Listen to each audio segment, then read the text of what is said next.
Presidente. Nós fizemos um acordo, inclusive, com os partidos de esquerda, que a gente, durante a votação, ia ampliando o debate para suprimir o encerramento da discussão. Deputado Zé Guimarães, pela liderança do PT.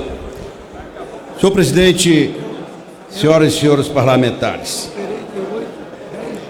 se a reforma, como diz os apoiadores do governo, é para atender os pobres, eu faço uma provocação aqui para saber se o governo topa a gente fazer um pacto aqui nesse plenário. Primeiro deles, deputado Ivan Valente, se a reforma não é para prejudicar os pobres, nós podíamos fazer um acordo seguinte: aprovávamos o destaque que nenhum benefício previdenciário seja inferior ao salário mínimo. Nenhum benefício previdenciário seria inferior ao salário mínimo.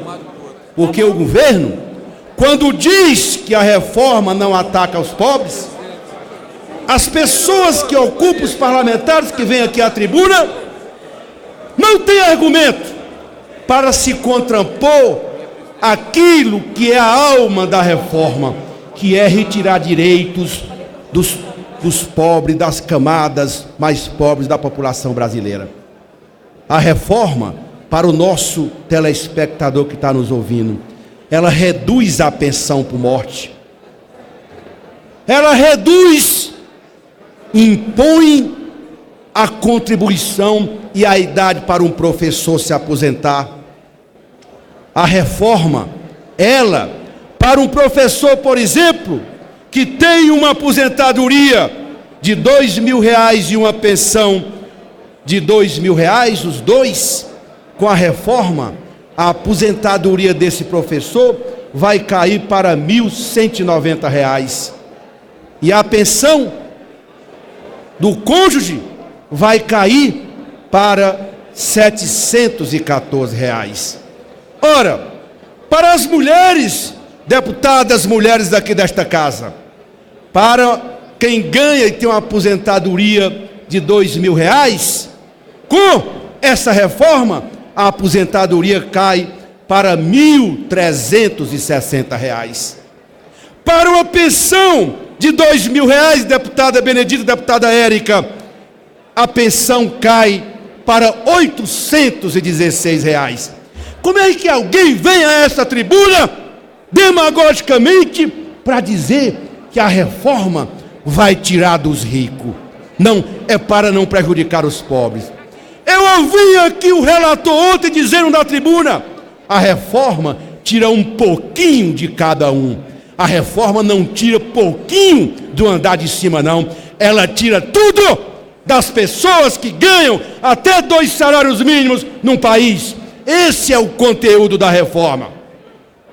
Eles vêm à tribuna para dizer que a Previdência já quebrou. Mas a gente se pergunta, e o país precisa acompanhar essa discussão: mas Vossas Excelências não aprovaram a PEC do teto, que era para resolver o problema da crise fiscal? Vocês não aprovaram a reforma trabalhista? Quem não lembra do discurso de alguns, há 2 anos e meio atrás, deputados e deputadas, dizendo que a reforma trabalhista ia gerar 6 milhões de emprego? Sabe qual é o resultado? 13, 14 milhões de pessoas desempregadas. Vocês não diziam aqui que as reformas eram necessárias porque ia retomar o investimento público? O país está paralisado e o pior, estão mentindo para os empreendedores, para aqueles que constroem a economia, a pequena economia no Brasil. É que com essa reforma o emprego vai aparecer.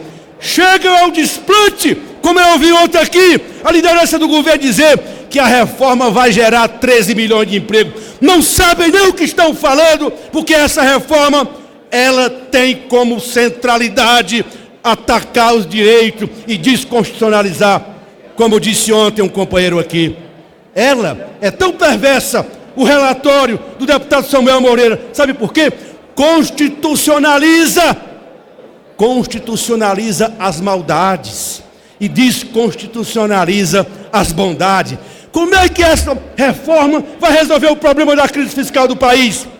Não se resolve o problema da crise fiscal do país se não colocar os pobres do orçamento da União, como fez Lula, como fez Dilma, porque os pobres tiveram vez no nosso governo.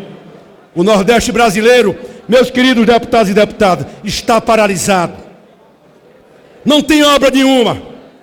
E o pior, essa reforma vai ser aprovada não porque o governo quer, mas porque quem está bancando essa reforma é o presidente Rodrigo Maia. O governo foi derrotado, ele não tem voto para aprovar essa reforma, porque quem está bancando é o deputado, o presidente desta casa, Rodrigo Maia. O Guedes está derrotado, ele está nervoso, já deveria ter ido para casa, deputado Luiz Erundina. Sabe por quê? Porque o regime de capitalização, a alma do Guedes, quando mandou a proposta para cá, era a capitalização. E essa capitalização não passa, porque na verdade o que o ministro Guedes quer é privatizar, é entregar a previdência pública à iniciativa privada. Dizem aqui que os governos Lula e Dilma não fizeram reforma da Previdência. Nós fizemos reforma da Previdência. Aliás, o FUNPRESP, criado pela Dilma e por nós aqui, vai ser privatizado, segundo o relatório do deputado Samuel Moreira, porque abriram a perspectiva de não deixar mais que o FUNPRESP seja aberto e público, vão privatizar na prática. Ora, se a reforma é para beneficiar os pobres, como dizem alguns aqui, eles deveriam ter aprovado aquela emenda da comissão especial. Eu nunca esqueço daquela emenda, deputada Thalíria, aquela emenda do PSOL, que taxava os dividendos, os lucros, pegava 142 bilhões das camadas mais altas. Portanto, não tem essa conversa aqui, que a reforma era para beneficiar os pobres. É demagogia. Os pobres pagarão a conta de uma crise fiscal construída por um governo que não tem projeto de Brasil. Triste e fim de um país que tem um governo que não tem projeto de país. Só sabe falar uma coisa da Previdência e mentir nos fake news. Não é reforma. Deputado Ottoni, pela liderança do PSC.